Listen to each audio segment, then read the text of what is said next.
welcome to Totally Blitz Podcast. We're popping it off this weekend with UFC Noche, Lopes versus Silva, which is kind of crazy because how we got a Noche card and it's headlined by two Brazilians, but neither here nor there. I'm Paul Pickham with him, and I'm joined with. You already know, man. It's your boy Kev Waterboy, it's your boy, aka the Dom people. You but always remember that. Dirty Dan.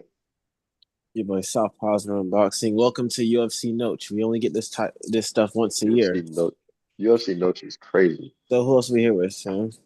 It's not like there's anybody other. We got a special guest. His shit's muted. Of course, he's new to this. He ain't true to this. That boy Kyle off in the cut. Tell him, boys, what's up? Bro, we trying to find new reasons to try Kyle. Yeah.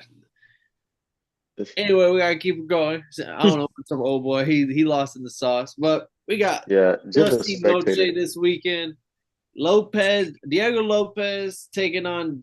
Is it John Silva or Gene Silva? Because I've seen people say both names. I mean, well, if they're tan, they say Gene Silva. If they're white, they say John Silva.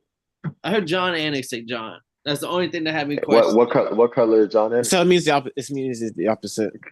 What color is John Anik? Oh no, I'm not someone to go. I ain't gonna argue John Anik on names because that man be hit. I don't know which one's correct. I just know how each person, well, the color of each person pronounces it.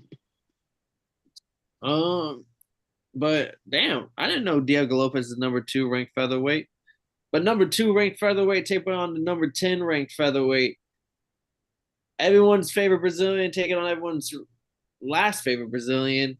I didn't expect Lopes to be coming in at plus 210 on underdog on this one, and Silva's the minus 260. Really? Fighting Nerds has, I think, all the Fighting Nerds have taken an L recently. Once the only undefeated club, everyone's taken an L. He's the last undefeated streak remaining. Who do y'all got in this fight? Which I thought was gonna be a pick'em, but it's kind of not on the odds. Oh, this is gonna be a spanking belt to ass, bro. I'm a huge hater of the. I'm not that much of a hater, but I'm a huge hater of the freaking the Fighting Nerds. Just corny, they're trash. Just analytic nerds, they suck. So Diego Lopes, he was supposed to be champion. He was hyped up to be champion. He was hyped up to be champion. You know what I'm saying? He's like, oh, Volk's over the edge and all that stuff. But beforehand, he had a nice streak. He has these power in his hands. And Gene Silva, I don't really view as a good fighter. I just don't think Gene Silva is a good fighter at all. And I think Lopes is elite. So this is going to be an easy win. I don't know why he's the underdog, but that's free money. That's honestly just free money. Plus 210 underdog. Anyone else taking that free money, as Gator calls it? Wait, who's the underdog? Diego Lopes. That's easy money. Easy money? Easy money. I'm shocked. I thought he was gonna be the favorite. Also, I thought he was gonna be like minus 150, like a slight favorite. Him being plus 210 was the craziest thing on this card. That's kind of a slap in the face, or they know something we don't. They don't know anything. Gotta be for real. The whole crew, the Fighting Nerds, have been getting walked down low key. So are they being figured out? I rock with Diego Lopes. I thought I was gonna at least have one person in here talking about Fighting Nerds, rah rah rah, Gene Silva knocking shit out because Jit has been. I mean, he's undefeated in the UFC.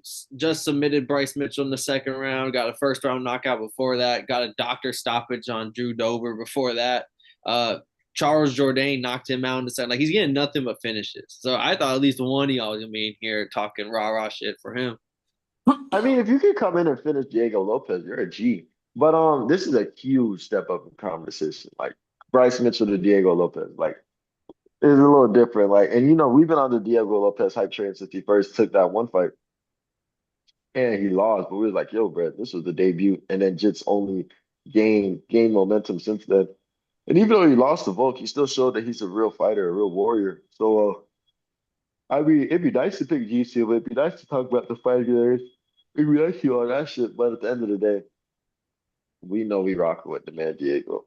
Over under 2.5 rounds here. That's what it's set at. It's a 5-round fight. Do you think does it go over or under 2.5 rounds? Because it's plus 200 that the fight goes the distance. So then they're expecting somebody to get finished here. Lopes finishes him easily. By round 4, finishes him. I low-key like the Lopes submission TKO too. You like it? If Then you we like got it, I love it. then we got Rob Font taking on David Martinez. This one is a pick 'em. Is that the Puerto Rican flag? Is Rob Font from Puerto Rico? Yeah, Rob Font Yep, representing Puerto Rico. he is. David Martinez representing Mexico. Long-standing rivalry in the fight world. Rob Font minus 115. David Martinez plus 100, minus 105, depending on what sports book you're using. Is the age-old vet. 38 years old is Rob Font, this motherfucker.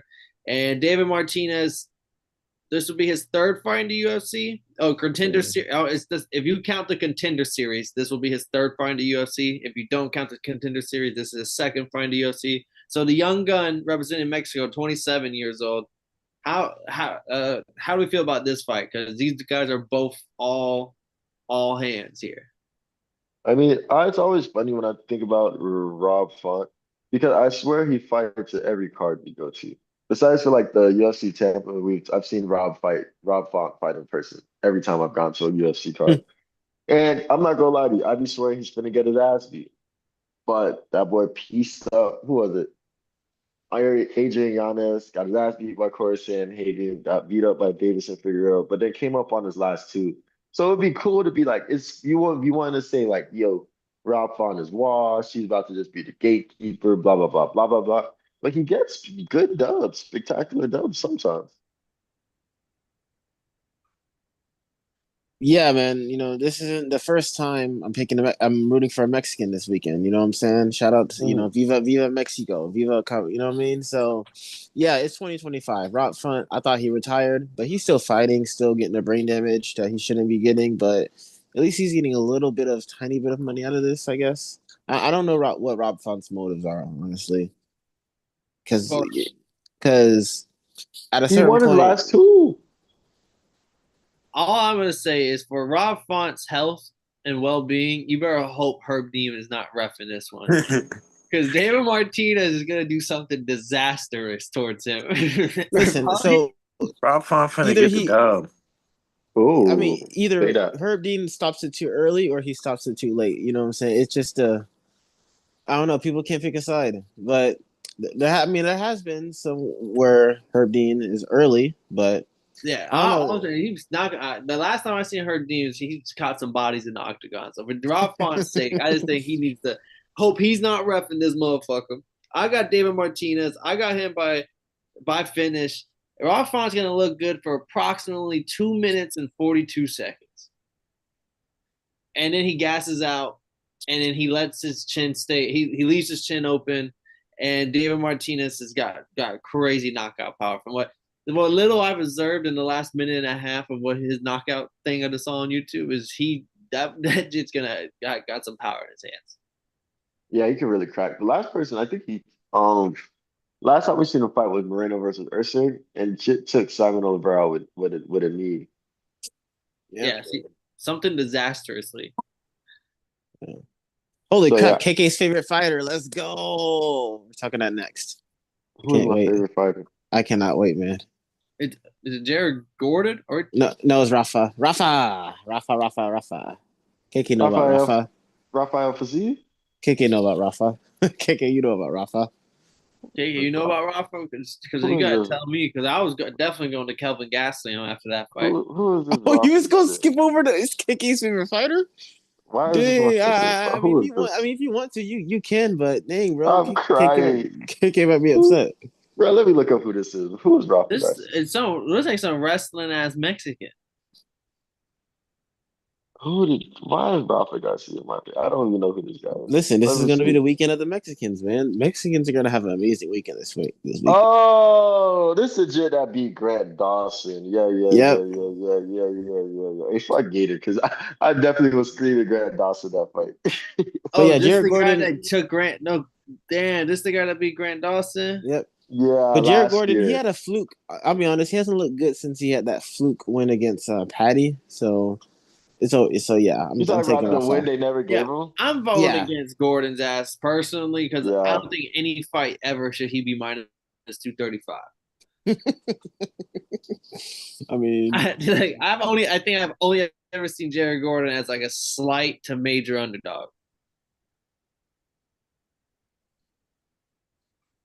Yeah, I was gonna Yeah, say I am not taking Jared Gordon for nothing.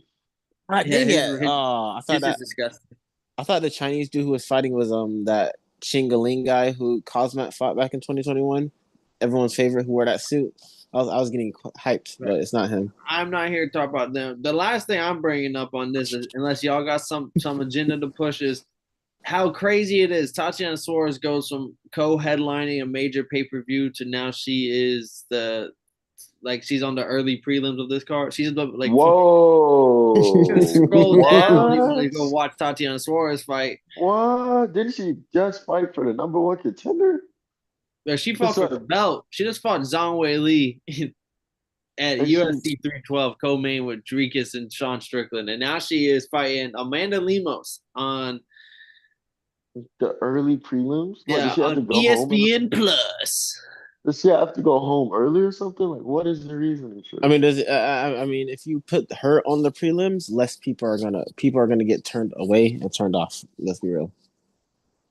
Hey, I'm just saying it's a cold world for you women's MMA. Really. They'll push you, but the moment you lose, boy, back to the gutter you go. Yeah. That shit is But those crazy. girls be scrapping. Shout out to them. But yeah, that's just the reality of the business. Other than that, anything y'all boys got to bring up for this UFC Noche card? Lemos is gonna violently violate Tatiana. See, That's all I gotta say. Nah, now you talking crazy. I That's got all. She's Tatiana gonna all day. violate. She's gonna dominate. What are you talking about? I get it. Tatiana's pretty and stuff, but you gotta understand this girl Amanda is violent. She has submissions. She can throw them up. I don't care how many losses she has. Yeah. This girl can. When She someone can says, I fight. don't care about how many losses somebody has, he lost me. Dude, no, no. I don't. Dude, she didn't even get that many losses. But listen, what I'm gonna tell you is this is gonna be domination. This is gonna be domination. I can't wait for this fight. This is the most. This should be on the main card, honestly, but it is what it is. Cold world.